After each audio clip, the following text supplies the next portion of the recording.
We're going to Google electroporation.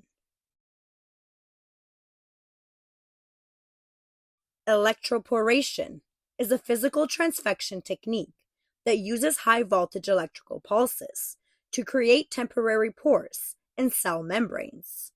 This process allows molecules like DNA, RNA, drugs, or proteins to enter cells, making it crucial for gene therapy, cell transformation, and cancer treatment. Let's click over here on the Wikipedia. Electroporation, also known as electropermeability, is a microbiological and biotechnological technique in which an electrical field is applied to cells to briefly increase permeability of the cell membrane. The application of a high voltage electric field induces a temporary destabilization of the lipid bilayer, resulting in the formation of nanoscale pores that permit the entry or exit of macromolecules. This method is widely employed to introduce molecules, including small molecules, DNA, RNA, and proteins, into cells. Electroporation can be performed on cells in suspension using electroporation cuvettes or directly on adherent cells in situ within their culture vessels. Now, back to Google, and we're going to click on another link.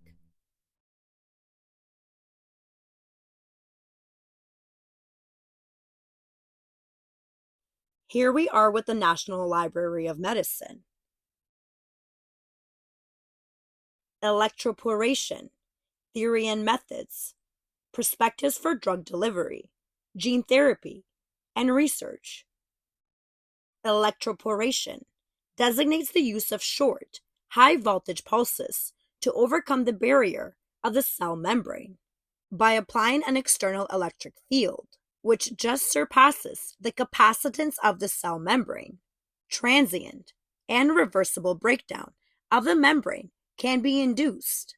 This transient, permeabilized state can be used to load cells with a variety of different molecules, either through simple diffusion in the case of small molecules, or through electrophoretically driven processes, allowing passage through the destabilized membrane, as is the case for DNA transfer.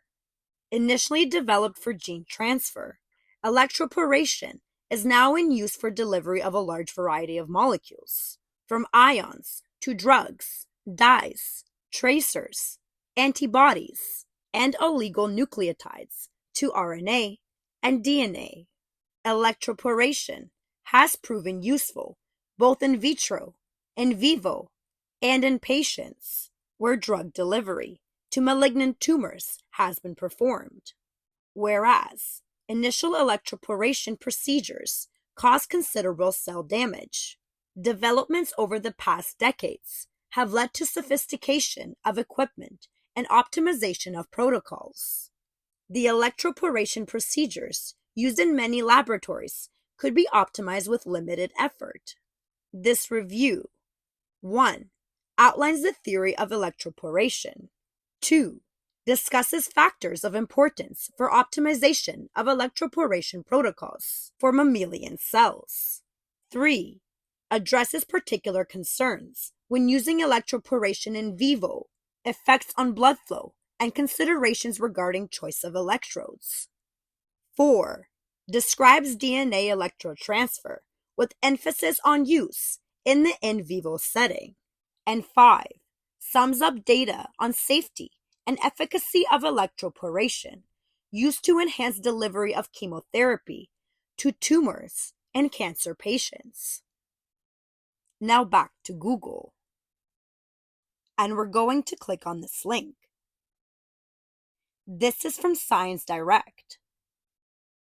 Electroporation is defined as a phenomenon where pulsed electric fields create structural defects in cellular membranes, allowing ions and macromolecules to enter or exit cells, with potential outcomes being reversible or irreversible cell damage.